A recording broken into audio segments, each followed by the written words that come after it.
자, 독서의 방법 마지막 단원인 창의적 독해에 대해서 보도록 하겠습니다. 이번 창의적 독해 학습 목표는 글의 화제나 주제, 글쓴이의 관점 등에 대한 자기의 견해를 논리적으로 재구성하여 창의적으로 문제를 해결하는 방법을 발견할 수 있다입니다. 두 부분을 나눠볼 수 있는데요. 글을 읽고 자신의 견해를 논리적으로 구성할 수 있는 부분과 그 글을 읽고 창의적으로 문제를 해결하는 방법을 발견할 수 있는 건데, 훨씬 더 중요한 부분은 문제 해결하는 부분입니다. 창의적으로. 그래서 창의적 독해죠. 글을 읽어보고 여러분들이 나름대로 창의적으로 문제를 해결하는 과정을 한번 해봅시다. 창의적 독해의 개념입니다. 창의적 독해는 글에 제시된 글쓴이의 생각을 넘어서서 새로운 의미를 형성하는 것을 말합니다. 그래서 창의적이라는 게 새로운 의미를 만들어내는 것이구나 라는 것을 우리가 알 수 있죠. 그럼 새로운 의미를 만들어내는 방법은 글쓴이의 생각과 자신의 생각, 그것들을 종합하는 거죠. 그래서 여러분들 독서의 본질에서도 배웠겠지만 독서라는 것은 의미 구성 이제 행위이기도 하고요. 그러면서 사회적 소통 행위, 지식 창출 행위입니다. 그래서 이 모든 것의 과정을 통해서 문제를 또 해결하는 과정이기도 하죠. 그래서 여러분들이 글을 읽으면서 여러분 자신의 관점에 따라 재구성하는 것이 창의적 독해의 유형이라고 할 수 있습니다. 그래서 공부의 방법도 별다른 게 없습니다. 여러분들이 글을 읽고 여러 가지 글들을 읽고 자신만의 관점에 따라서 자료들을 나열하는 것만 해도 충분히 창의적인 뭔가 문제 해결이다라고 얘기해 볼 수 있습니다. 창의적 독해 방법 여러 가지가 나와 있는데요. 한 3가지 정도 나와 있는데 첫 번째 보도록 하겠습니다. 글의 내용을 재구성하거나 창의적 생각을 형성하는 겁니다. 그래서 독자는 자신의 배경 지식을 활용하고 자신의 독서 목적을 고려해서 글의 정보를 재구성합니다. 그래서 글의 화제, 주제, 관점 등을 이제 면밀히 살펴보고 내용을 재조직해서 재구성을 해야 됩니다. 그것도 논리적으로요. 그래서 이런 기존의 생각들을 뛰어넘는 과정에서 유연하고 융통성 있는 사고를 바탕으로 독서 목적과 상황을 고려해서 새로운 관점으로 화제, 주제, 관점을 바라보면서 한 단계 나아가는 생각을 해볼 수가 있는 겁니다. 자, 이렇게 생겨난 관점을 통해서 무엇을 할 수 있느냐? 첫 번째, 개인적 문제들을 해결할 수 있습니다. 여러분들은 삶을 살아가면서 굉장히 많은 문제 부닥칠 수 있어요. 그런데 글을 읽음으로써 여러분들 문제를 해결을 해볼 수 있다라고 하는 겁니다. 그래서 문학작품, 과학논문, 설명문 등 정말 다양한 종류의 글들이 여러분들의 문제를 해결해 줄 수 있고요. 그것에 힌트를 줄 수 있습니다. 한번 예시를 한번 볼까요? 문학작품과 다 문학작품들이네요. 이런 글들이 나와 있는데 한번 읽어봅시다. 속상해하지 말기라고 하는 제목이 붙어 있습니다. 샬롯 브론테의 제인 에어 글을 읽어봅시다. 어떤 것에 대해 미운 마음을 품거나 자기가 억울한 일을 당했다고 해서 꼬치꼬치 캐고들거나 속상해하면서 세월을 보내기에는 우리의 인생이 너무 짧은 거란다. 이런 글을 읽으면 뭔가 위로가 되고 문제를 이렇게 이런 마음을 가지고 문제를 해결할 수 있구나라는 생각이 들죠. 마음 상한 일은 너무 오래 남겨두지 마세요. 다 읽은 책을 덮듯이 그렇게 덮어두세요. 속상해할 시간을 더 가치 있는 일에 써야 하니까요. 그래서 고도원이라고 하는 사람의 고도원의 아침 편지라고 하는 글에 이런 글이 나와 있습니다. 이러한 구절을 가지고 여러분들이 문제 해결 방안을 만들어낼 수 있죠. 속상해하지 말아야 되겠다 이렇게 생각하거나 내 시간을 더 가치 있는 데 써야 되겠구나 이렇게 이런 걸 읽어봄으로써 여러분들의 문제를 해결할 수 있고요. 요거를 나름대로 자기 나름대로 조합을 해서 자신만의 방법을 만들 수가 있는 거죠. 자, 마지막으로 독서를 통해서 사회 문제나 사회적 갈등을 해결할 수 있습니다. 그래서 나 자신의 문제도 해결할 수 있지만 다른 사람들의 문제를 이런 구절을 제시를 해서 해결할 수 있는 거죠. 옛날 권위 있는 사람이 얘기하기, 권위 있는 사람이 책에 써서 얘기하기 이렇게 나와 있습니다. 이것을 받아들여야 되지 않겠습니까? 또 이제 종교에서는 또 경전을 이용해서 예를 들면 우리 같이 이제 기독교 신자들은 성경을 들이댈 수 있고요. 불교 신자에겐 불경, 이슬람 교인들 무슬림에게는 코란을 제시할 수 있겠죠. 법 규정 같은 걸 또 제시해 볼 수도 있습니다. 이렇게 싸우면 감옥 갑니다. 이렇게요. 자, 그러면 우리가 글 하나를 읽어보도록 하겠습니다. 착한 커피와 공정무역 이야기라고 하는 굉장히 하나의 관점을 가지고 있는 구어체의 설명문이 나와 있습니다. 읽어보고 다음 진행하도록 하겠습니다.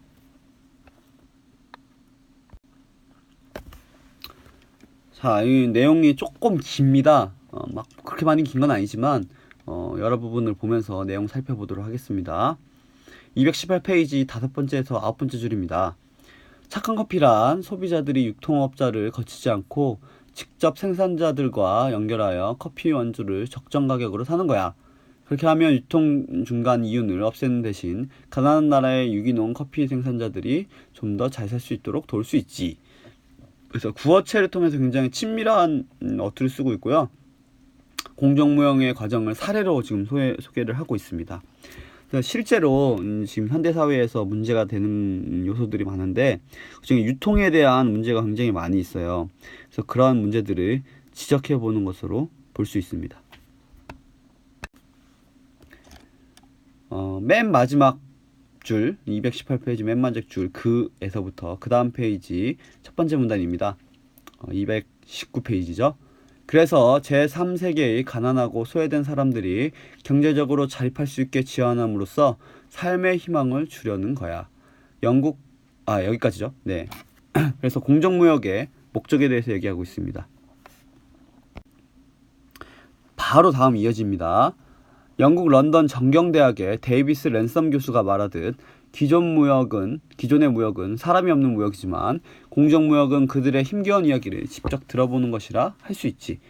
그래서 전문가의 의견을 인용해서 보충 설명을 하고 있습니다.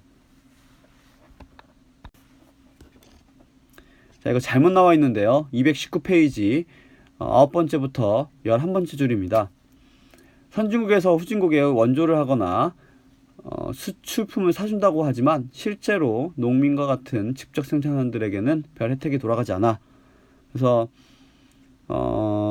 기존 무역의 문제점에 대해서 지적하고 있습니다. 여러분들이 실제 중3 때 이 사회 시간에 공정무역에 대해서 배우거든요. 그 내용을 잘 기억한다면 이 내용이 무슨 내용인지 잘 알 수 있을 겁니다. 219페이지 마지막 줄부터 220페이지 첫 번째 줄입니다. 이렇게 공정무역이란 소비자와 생산자가 서로를 살리고 참된 관계를 맺는 연대 경제라고 할 수 있지.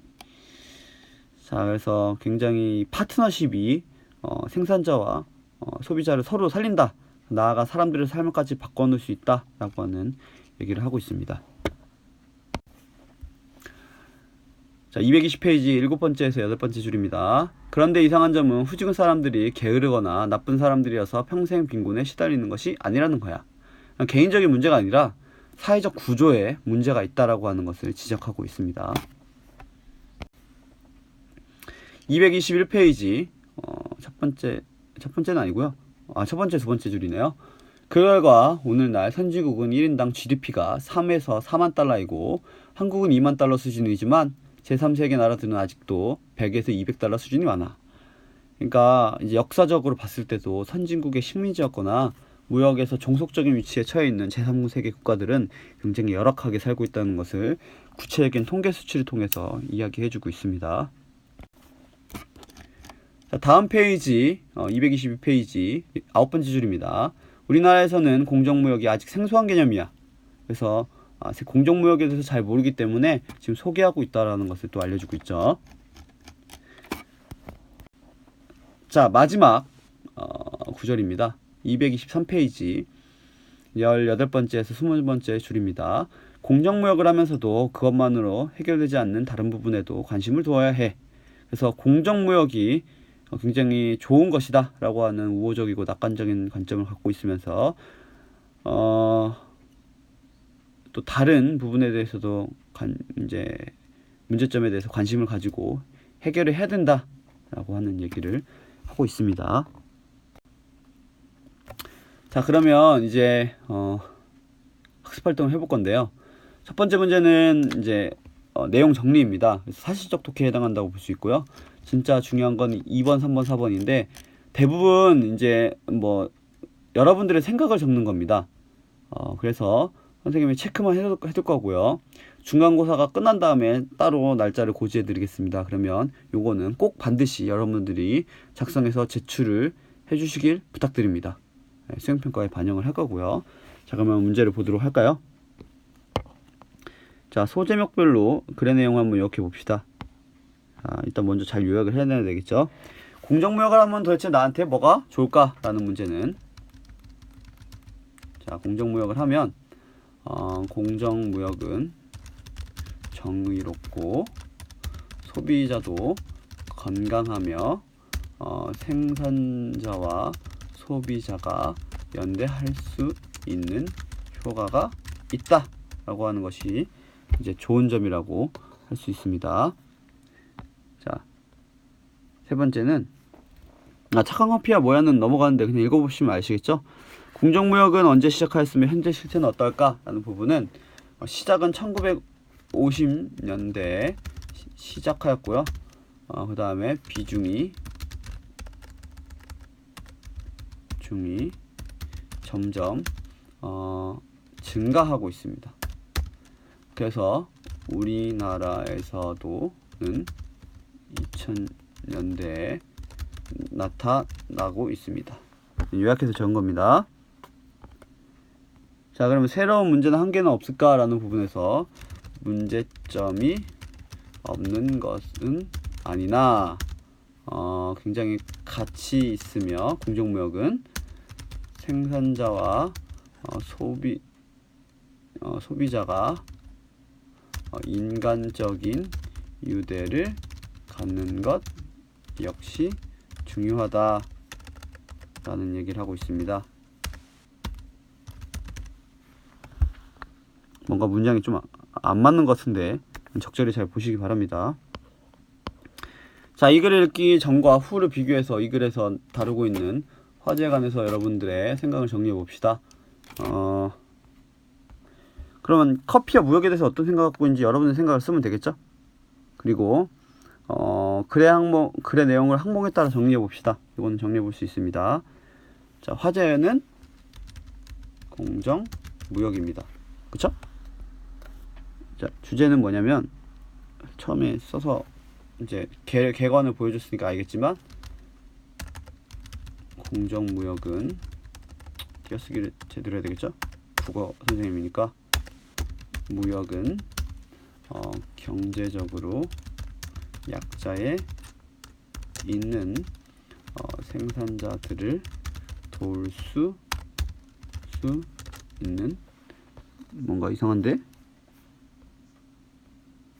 있는 윤리적 소비 운동이다라는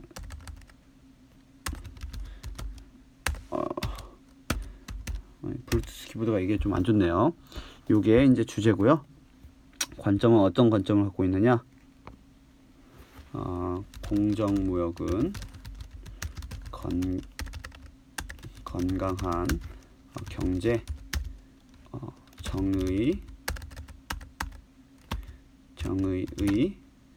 경제, 연대의 경제를 실현하여 국가 간의 불균등한 분배 문제를 해결할 수 있다라는 것이죠.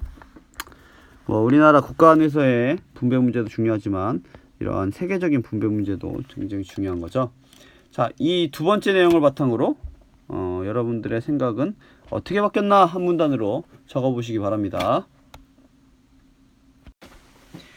자, 그러면 3번 문제 보도록 합시다. 사회교과의 수업에서 공정무역과 자유무역을 비교하여 발표하는 상황을 가정하고 글의 내용을 토대로 발표 자료를 한번 만들어 봅시다. 자, 그럼 공정무역과 자유무역의 개념이 나와 있는데 이거 한번 써봅시다. 첫 번째, 공정무역이란 선진국과 후진국의 불공정 거래를 막고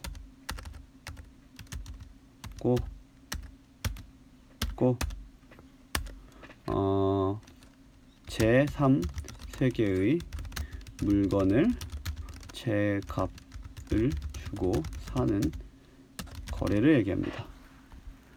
그래서 이거 구가 뭔가 이상하죠? 이거 왜 수정이 안 들어갈까?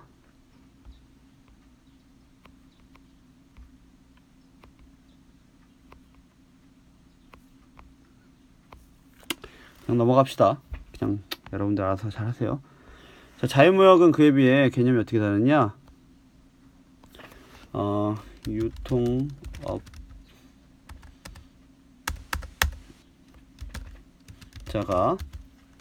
이익을 극대화하기 위해 제3세계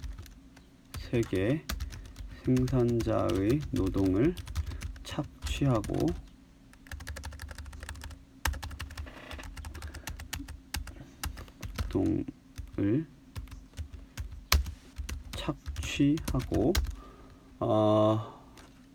제3세계를 점점 선진국에 종속되도록 하는 무역을 얘기합니다. 그쵸?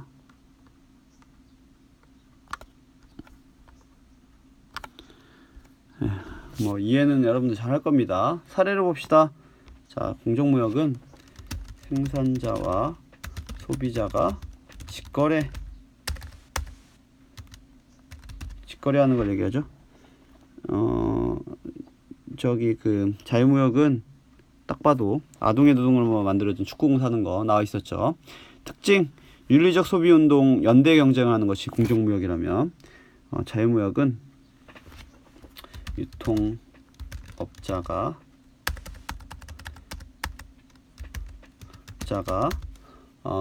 개입하여 이윤을 극대화하는 경제입니다. 그래서 착취의 경제죠. 그래서 대기업 특히 롯데 같은 애들이 욕먹는 이유가 이런 이유를 드는 거죠 보통. 자, 문제점. 공정무역은 에너지 낭비가 심하다 라는 첫 번째 문제가 있고요. 두 번째 문제는 공정무역 산물의 가격이 비싸다. 이게 가장 큰 문제점이죠. 어쨌든 가격 경쟁력이 제일 중요한 거니까요. 자유무역은 제3세계 생산자가 점점 종속된다. 뭐 식민지와 다를 게 없는 거죠. 생산자는 비싸게 사고 소비자는 싸게 판다? 책에 이렇게 나와 있는데요. 뭔가 반대인데? 소비자는 비싸게 사고, 그쵸? 이게 맞겠죠? 왜 이래 얘는? 자, 그 다음에 생산자는 왜 이럴까요? 이 프로그램이 미쳐가는데 소비자는 비싸게 사고 생산자는 싸게 판다라고 하는 것이 문제죠. 자, 그래서 여러분들이 발표를 한다고 생각하고 나머지는 여러분들이 다 하셔야 되는 겁니다. 자료가 있다면 어떤 게 됐을까? 발표 자료 완성하는 거. 이건 굳이 여러분들이 안 하셔도 될 것 같습니다. 자, 마지막. 그래서 다루고 있는 사회적 문제가 뭔가? 뭘까요? 당연히 이제 불평등한 이제 경제 문제에 대한 거겠죠. 사람들이 게을러서가 아니다라는 거, 환경이 문제다라는 것이고요. 그래서 이제 제3세기의 빈곤 문제를 해결하는데 공정무역이 도움이 된다고 얘기하고 있습니다. 이 의견 한번 여러분이 적어보시기 바랍니다. 그래서 제3세기의 문제를 효과적으로 해결할 수 있는 방법을 한번 찾아보시기 바랍니다. 다시 말하면 여러분들이 지금 이제 해야 될 과제가 뭐가 있냐면 아까 얘기했던 2-1과 3 그리고 4-2와 3을 여러분들이 과제로 하시면 될 것 같습니다. 이거는 모든 학생들이 다 해야 되는 겁니다. 기억하시고 중간고사 끝나고 언제까지 제출해야 되는지 광고를 해드리도록 하겠습니다. 꼭 하시기 바랍니다. 여기까지 하겠습니다.